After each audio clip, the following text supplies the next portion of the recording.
En 2019, l'organisation WWF a rendu public un rapport qui nous expliquait que si on continuait à extraire les ressources au rythme que nous avons aujourd'hui, nous aurons besoin en 2030 d'une deuxième planète. C'est un rapport qui est accablant, ce n'est pas le seul. Et ce type d'études, ce qu'elles mettent en valeur, c'est que notre manière d'habiter le monde, notre modèle économique présente depuis déjà bien longtemps des risques pour l'humain et pour le vivant. Et la crise sanitaire a été un magnifique révélateur de cette prise de conscience collective et de la nécessité de penser ce que les médias, ce que les politiques ont appelé le monde d'après. Ce monde d'après, il remet en question notre manière de gérer, d'approprier, d'avoir accès aux différentes ressources, qu'elles soient matérielles ou immatérielles. Ce monde d'après permettrait de protéger un certain nombre de biens communs en les plaçant en dehors du marché. La notion de commun est une notion complexe, mais pour caractériser les communs, il y a deux aspects fondamentaux. L'engagement citoyen d'une part et l'inappropriabilité d'autre part.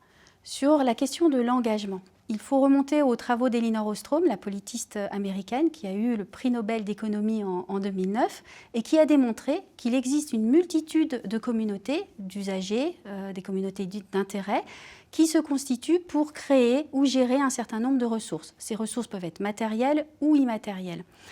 Et pour ce faire, ces communautés, elles vont créer des normes, des protocoles ad hoc pour gérer ces ressources. Sur le deuxième aspect, la question de l'inappropriabilité, ces mêmes travaux d'Elinor Ostrom montrent qu'on peut dépasser une conception de la propriété qui soit uniquement exclusive, c'est-à-dire appartenant à une seule personne, qu'elle soit physique ou morale. On peut concevoir la propriété comme un faisceau de droits, pour reprendre les termes d'Elinor Ostrom et de ses équipes, c'est-à-dire la décomposer en droit d'accès, droit d'usage, droit de gestion, droit d'exclusion, droit d'aliénation. En faisant ça, ça nous permet ensuite de partager les différents attributs de la propriété. Localement ou à des échelles plus grandes, il existe déjà une multitude de dynamiques qui relèvent des communs dans les pays du Nord comme dans les pays du Sud.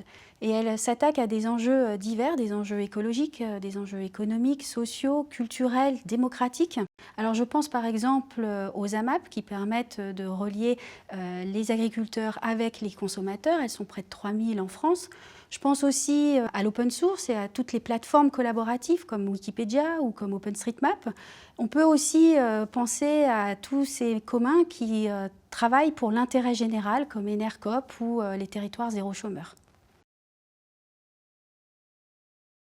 Alors la crise sanitaire, elle a révélé un certain nombre de communs. On s'en souvient, au début de la crise, on manquait de matériel et on a vu des dynamiques de communs comme les Fab Labs se mobiliser pour créer des masques, créer des visières, mettre à disposition des plans de respirateurs.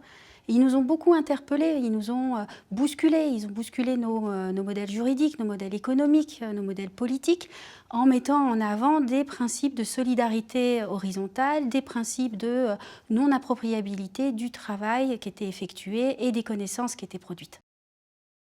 Aujourd'hui, le monde entier est mobilisé pour la mise à disposition de vaccins et de médicaments au plus grand nombre.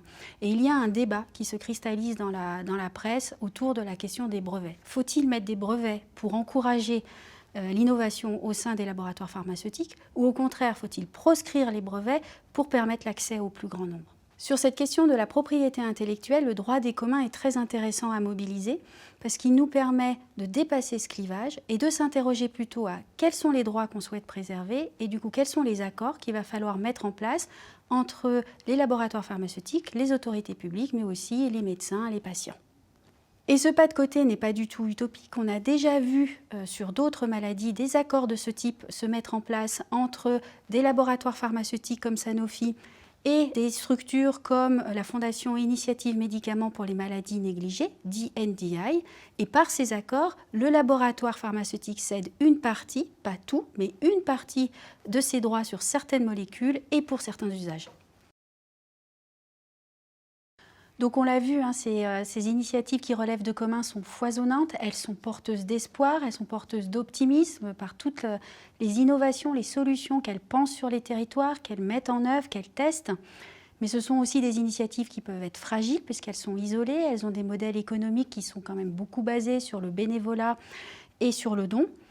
Les États, les collectivités locales, les banques, l'AFD ont un rôle crucial à jouer pour les soutenir, pour les aider à émerger, pour les fédérer et les mettre en lien. Et ce serait vraiment dommage de passer à côté de toute cette richesse lorsqu'on pense ce que devrait être, ce que pourrait être ce monde d'après, parce que finalement, ce monde d'après, il est déjà largement en mouvement sur les territoires à travers toutes ces initiatives.